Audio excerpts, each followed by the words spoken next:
बऱ्याचदा फुटतो, तुटतो, चिकटतो या सगळ्या किचकट प्रोसेसमुळे पराठा बनवायला नको वाटतं. पण या कोबीचा पराठा एकदा बनवून बघा. वेगळ्या पद्धतीचा आहे. जास्त काही मसाले नाहीये, तामझाम नाहीये. जबरदस्त असा लागतो. त्यासाठी इथे मी 1 कप गहू पीठ घेतलंय, 1 कप मैदा घेतलाय किंवा याऐवजी तुम्ही फक्त मैदा किंवा फक्त गहू पीठ घेऊ शकता. चवीपुरतं मीठ घातलं आणि हे मीठ आधी आपल्याला यामध्ये चांगलं मिक्स करून घ्यायचंय. कोबीची भाजी शक्यतो आवडत नाही खायला मुलांना किंवा बऱ्याच जणांना. अशा पद्धतीचा पराठा बनवून बघा. अप्रतिम असा लागतो चवीला. आता सगळं मिक्स झाल्यानंतर यामध्ये पाणी घालायचं आणि छान मऊसूत अशी याची कणिक मळून घ्यायची. आपण चपातीला जशी मळतो त्याच पद्धतीने. फक्त आपल्याला जास्त ही कणिक सैलसर ठेवायची नाही आहे. नॉमिनल आपण चपातीसाठी मऊ कणिक मळतो तशीच मळून घ्यायची. आता ही मी मळून घेतली आहे. एक 10-15 मिनिटे. थोडा वेळ बाकीची तयारी होईपर्यंत भिजायला मी बाजूला ठेवते आहे. किंवा तुमच्याकडे शिल्लक कणिक असेल ती पण इथे वापरू शकता. आता याचं स्टफिंग बघूया. इथे मी कोबी घेतलाय, थोडासा आल्याचा तुकडा, एक कांदा घेतलाय सोलून आणि 2 लसणाच्या पाकळ्या घेतल्यात. आता हा कांदा मी याच्यावरती किसून घेते बघा.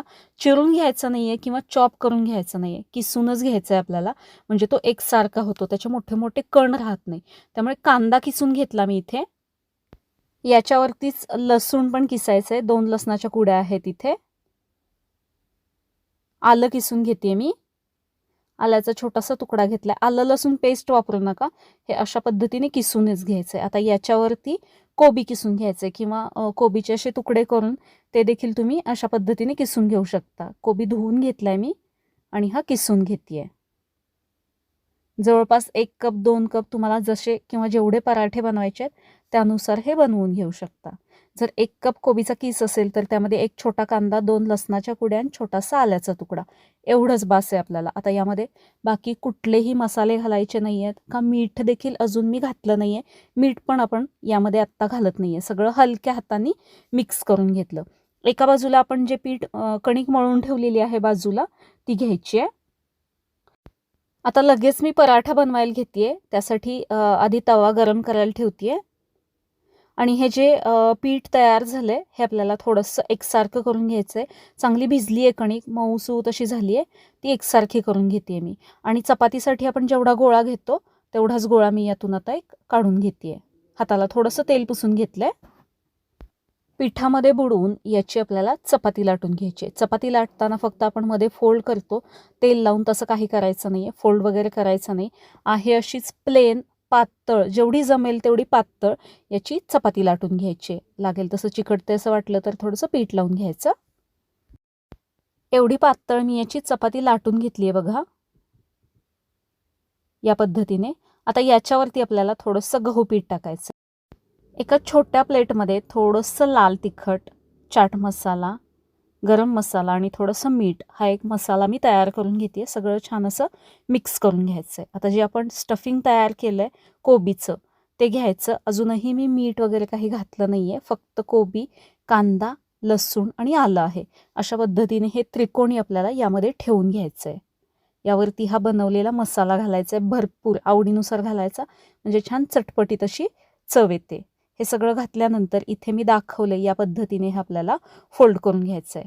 आता सगळ्यात शेवटी मीठ घातल्यामुळे याला पटकन पाणी सुटत नाही, पराठा फाटत नाही किंवा फुटत नाही किंवा अजिबात चिकटत नाही.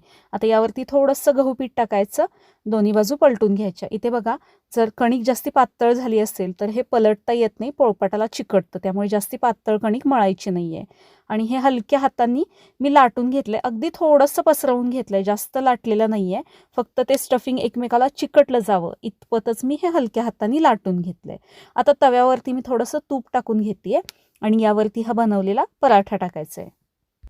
कोबी आवडत नाही आहे अशा पद्धतीने हा पराठा नक्की बनवून बघा. अप्रतिम असा लागतो. आणि यामध्ये आपण वरून तिखट मीठ मसाला घातलाय तर तुम्हाला वाटू शकतं की मीठ मसाले लागतात का? अगदी व्यवस्थित लागतात. फक्त आधी आपण घातलं नाही कारण कोबीला पाणी सुटतं. मग पाणी सुटलं की मग त्यातलं पाणी पिळून काढा. मग सगळे पौष्टिक घटक ते निघून जातात. त्यामुळे मी तसं काही केलं नाही आहे. कोबीमधलं पाणी अजिबात काढलं नाही. दोन्ही बाजूला आता मी ह्या पराठ्याला तूप लावून घेते. तुपामुळे मस्त चव लागते. हवं तर तेल बटर काही लावून घेऊ शकता. आता मी मोठ्या गॅसवरती छान खरपूस आणि खुसखुशीत असा हे मी पराठा शेकून घेणार आहे. छान टमटमीत असा हा पराठा फुगलाय. इथे पाहताय तुम्ही. अशाच पद्धतीने अजून एक पराठा मी बनवून घेतलाय. चवीला जबरदस्त लागतो. कसा वाटला हा कोबीचा पराठा मला कमेंटमध्ये नक्की सांगा. थोडंसं जरी आवडला असेल तर व्हिडिओला लाईक, शेअर आणि सबस्क्राईब नक्की करा. परत भेटू अशाच एका मस्त पौष्टिक रेसिपीमध्ये. धन्यवाद.